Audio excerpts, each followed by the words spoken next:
Bonjour à tous, vous êtes avec Gizmat et là je vais donner un tableau de signes. Le tableau de signes d'une fonction dont je connais la dérivée. Et oui, b' de x égale moins 3, facteur de x moins 3, facteur de x moins 17. Alors je dédicace cette vidéo à Timothée qui me dit qu'il a vraiment du mal à déterminer le sens de variation d'une fonction lorsqu'il a la dérivée. Alors la dérivée, il va falloir d'abord trouver son signe, parce qu'on sait que lorsqu'une dérivée est positive, la fonction associée est croissante. Et lorsque la dérivée est négative, la fonction qui lui est associée est décroissante. Là, vous avez b' de x qui est égal à moins 3 fois x moins 3 fois x moins 17. Eh bien, il va falloir donner le signe de moins 3, x moins 3 et x moins 17. Alors, c'est assez simple comme cas de figure, donc on ne va pas compliquer les choses. On va travailler sur l'intervalle moins l'infini plus l'infini. Vous savez que moins 3 c'est toujours négatif. On va donner ici le signe de x moins 3, en dessous le signe de x moins 17, et puis ici le signe du produit de l'expression moins 3 fois x moins 3 fois x moins 17. Voilà. Comme ça, on a le signe de la dérivée, et une fois qu'on aura le signe de la dérivée, eh bien on en déduira les variations de la fonction. La fonction, je ne l'ai pas précisé parce que c'est pas ce qu'il y a de plus important. On veut vraiment trouver le signe de la dérivée. Ici, on mettra les variations de la fonction b. Ok? Voilà. Alors, x moins 3, ça vaut 0 quand x égale 3. Donc je positionne 3.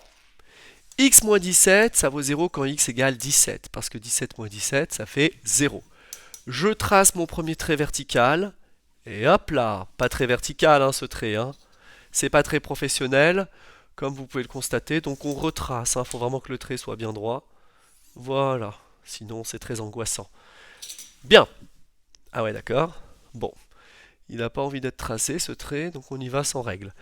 Alors, moins 3, c'est toujours négatif, hein. Ensuite, x moins 3 s'annule en 3. C'est négatif avant, positif après. Pourquoi? Parce que si vous prenez un exemple, vous prenez x égale 17, et que vous calculez 17 moins 3, ça fait 14. On est bien dans le plus. Si vous prenez par exemple un nombre plus petit que 3, vous prenez 2, et vous calculez 2 moins 3, ça fait moins 1. On est bien dans le négatif. Donc tout le monde est d'accord, il n'y a pas de problème. X moins 17 s'annule en 17, je suis négatif avant, positif après. Je veux être sûr d'être négatif ici. Je prends un exemple, hein, si x égale 3, 3 moins 17, ça fait moins 14, je suis bien négatif. Maintenant, un produit de nombres négatifs. Moins fois moins, ça donne du moins. Ensuite, moins fois moins, ça fait du plus. Et enfin, moins fois plus, ça donne du moins. Ensuite, un produit de facteurs est nul lorsque l'un des facteurs est nul. Mon tableau est enfin terminé. Maintenant, sacrilège, je trace les traits sans la règle. Oh là là, c'est terrible. Voilà. J'ai ici un minimum local, un maximum local, et les valeurs ici, je ne les connais pas, c'est pas au programme de les calculer maintenant.